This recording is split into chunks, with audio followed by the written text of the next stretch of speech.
Maalesef telefon.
Bu sene bizim kuru tarım arazisi şartlarında özellikle hububat üretiminde hasat dönemimiz bitti. Çok az bir yerde tek tük kalmış. Bugün yarın onlar da bitecek. Bu sene güzel bir yağış almamız, yeterli yağış almamız nedeniyle rekolte iyiydi. Batman genelinde hububatta, buğdayda tahminimce yani aşağı yukarı ortalama 240 bin ton rekolte elde ettik. Bu iyiydi. Uzun yılların ortalamasının üzerinde olan bir rekolteydi. Yine arpada 80 bin tona yakın bir rekolte aldık. Aynı şekilde kuru şartlarda bölgede iyi bir ürün olan ve bölgeye has olan kırmızı mercimekte de 30 bin ton civarı bir rekolte elde ettik. Bu uzun yılların ortalaması için kuru tarım arazisinde Batman'daki üretimin ortalamasının üzerinde yer aldı. Bu çiftçinin bu anlamda yüzünü güldürdü.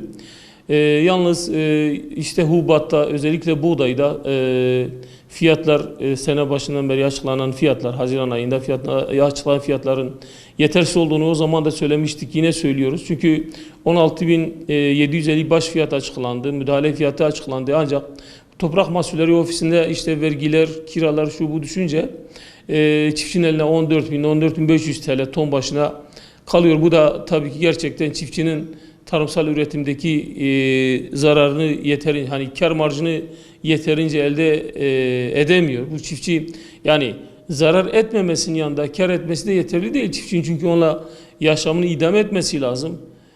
Tabii yetkililerin bu fiyatları açıklarken buna dikkat etmesi lazım. Özellikle Tarım Bakanlığı'nın bu fiyatları oluştururken, fiyatları açıklarken camianın bütün sektördeki aktörlerini ele alması lazım. İşte Ziraat Odaları, Ziraat Mühendisliği Odası, bu tür STK'ların da fikrini aldıktan sonra nasıl bir fiyat elde edileceğini, nasıl bir fiyat verileceğini, nasıl bir müdahale alım fiyatına açıklanacağını belirtmesi lazım. Ama tek başına yapmaması lazım. Dolayısıyla burada çiftçilerin yaşamını idame ettirebilmesi için, yani sadece zarardan kurtulması değil, yaşamını idame ettirebilmesi için daha farklı bir fiyat verilmesi, yani bütün bu STK'larla danışarak bir fiyat belirlenmesi lazım. Bu sene işte mısır üretiminde yine ekilişlerimiz yapılmış. Şu anda mısır sulaması devam ediyor. Henüz hasadı için erken bir dönemdir.